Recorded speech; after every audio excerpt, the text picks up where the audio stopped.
Aujourd'hui, je vais vous montrer une vidéo qui a choqué, qui a divisé.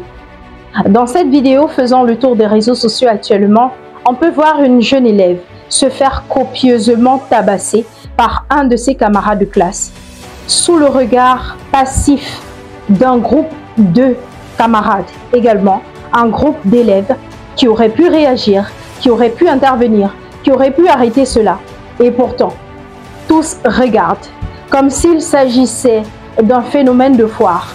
Tous acclament comme s'il s'agissait de quelque chose à applaudir et tous encouragent. Alors on en arrive à la question, celle de savoir pourquoi de telles scènes de violence se multiplient. Pourquoi aujourd'hui c'est si facile de filmer plutôt que d'aider?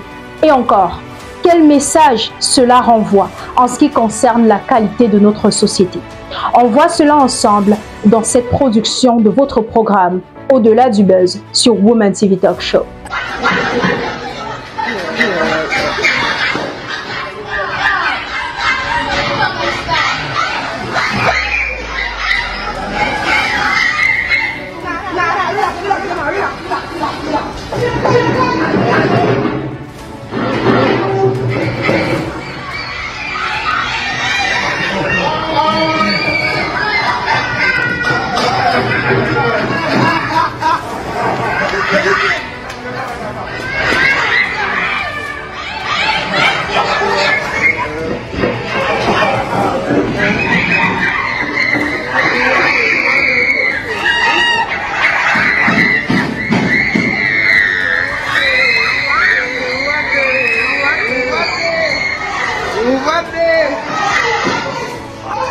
La première question qu'on se pose, c'est pourquoi?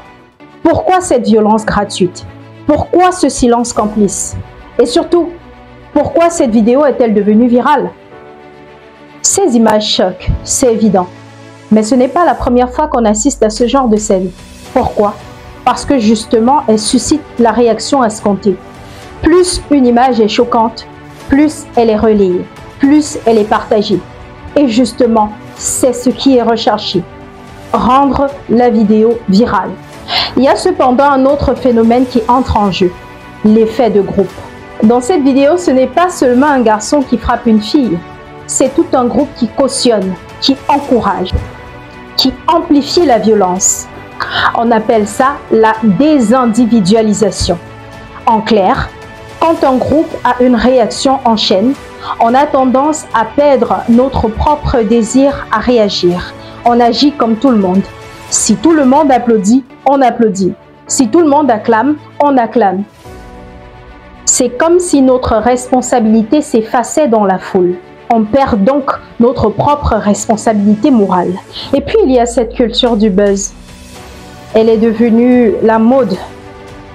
Aujourd'hui, plus une vidéo fait du buzz, plus on la partage, plus on a des vues, plus on a des likes, plus on a des chances de devenir viral. Certaines personnes postent ce type de contenu sans penser aux conséquences. Et pourtant, ces vidéos ont un impact réel, ont des conséquences bien perceptibles pour la victime. Les études montrent que les témoins d'une agression hésitent à réagir, surtout quand ils sont nombreux. Tout le monde se dit « quelqu'un va faire quelque chose » et au final, personne ne fait rien.